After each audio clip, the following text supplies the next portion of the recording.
Salutations, chers amis.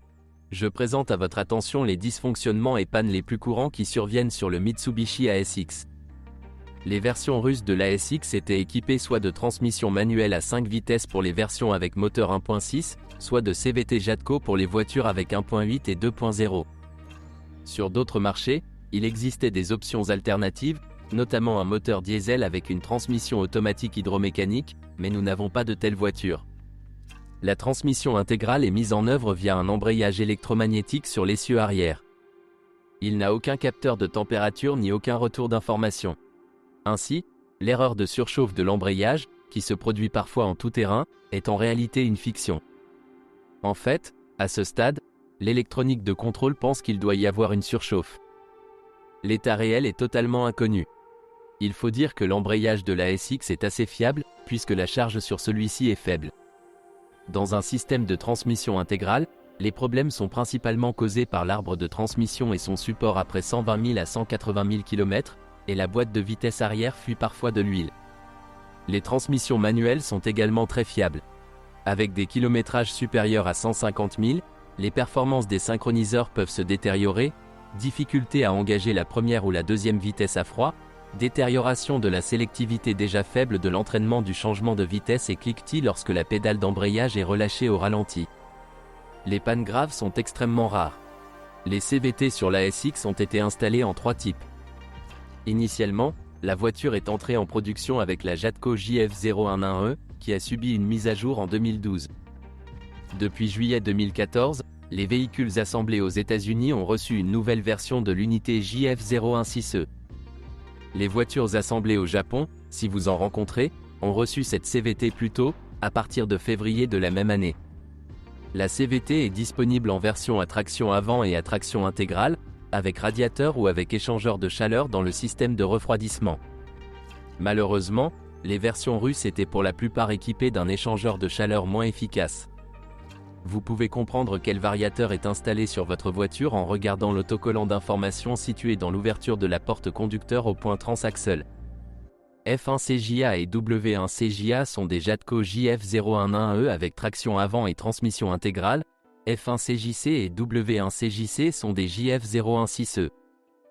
Les CVT de la famille JF011E constituent un bon choix en termes de fiabilité. Il est dommage que cette série particulière présente des inconvénients purement routiers sous la forme d'une très faible dynamique au moment du démarrage, et sa plage de fonctionnement est plus petite que celle des modèles plus récents, ce qui se traduit par une consommation de carburant accrue et une dynamique moins bonne. La fiabilité de la conception n'est pas exceptionnelle, mais tout à fait acceptable selon les normes CVT. Les principaux problèmes sont l'usure du réducteur de pression de la pompe et de la vanne de régulation de pression linéaire dans le corps de vanne. Des problèmes plus graves, tels que l'usure du moteur pas à pas et des roulements d'arbres, se manifestent principalement après 200 voire 300 000 km. Bien sûr, si l'huile dans la boîte est changée au moins une fois tous les 60 000 km. La modernisation de 2012 a été conçue pour améliorer la dynamique au départ.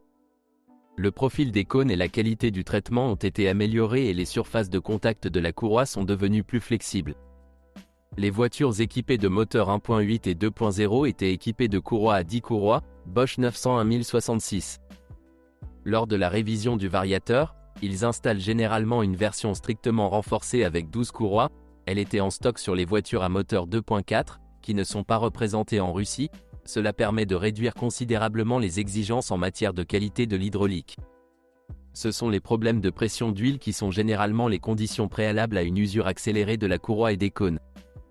Une surveillance rapide de la pression d'huile, ainsi que des réparations mineures sur le corps de vanne et la pompe, peuvent prolonger la durée de vie de la courroie jusqu'à un nombre impressionnant de 300 à 400 000 km. Le contrôle de la pression et de la température peut être effectué avec la version gratuite de l'utilitaire CVT Z50, à l'aide d'un simple adaptateur ELM 327. Les scanners des revendeurs ne sont pas nécessaires pour cela. Des mesures supplémentaires pour prolonger la durée de vie du variateur pour les plus prudents sont l'installation d'un réducteur de pression Sonax renforcé, ainsi que d'un filtre externe et d'un radiateur. La conception du nouveau variateur JF016E, apparu en 2014, n'est pas du tout optimisée dans le sens d'une fiabilité accrue, mais dans le sens d'une réduction de la consommation de carburant, d'une dynamique accrue et en même temps d'une réduction du coût de conception. Le principal changement concerne le système hydraulique d'entraînement. Tous les solénoïdes qu'il contient sont désormais linéaires et identiques, ce qui a notamment permis de supprimer le moteur pas à pas. Les modifications ont permis d'utiliser le mode de glissement de verrouillage du convertisseur de couple sur une large plage. La structure a été renforcée d'un côté et allégée de l'autre. Cela s'est avéré ambigu.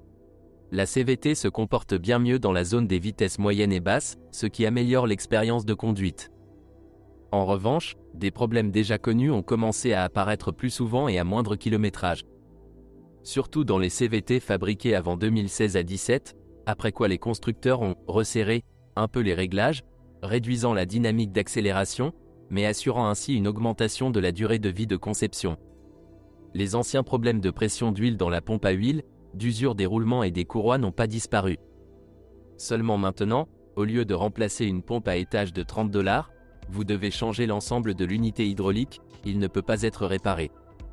Avec les modèles légers, le lavage et la purge sont possibles, mais le calibrage du corps de vanne après réparation est presque impossible, même avec un scanner de revendeur. Dans l'air du temps, le moteur à turbine à gaz pollue activement l'huile lors d'accélérations intenses, et il achève rapidement la pompe à huile et les roulements. Le prix d'une réparation moyenne a augmenté en raison de composants plus chers. Bref, la nouvelle CVT s'est avérée moins gourmande en ressources et plus gênante, mais un peu plus confortable pour le conducteur. Les moteurs 1.6 à 9.2 ont une tendance désagréable à coquéfier les segments de piston et à développer un appétit d'huile avant même des centaines de milliers de kilomètres. De plus,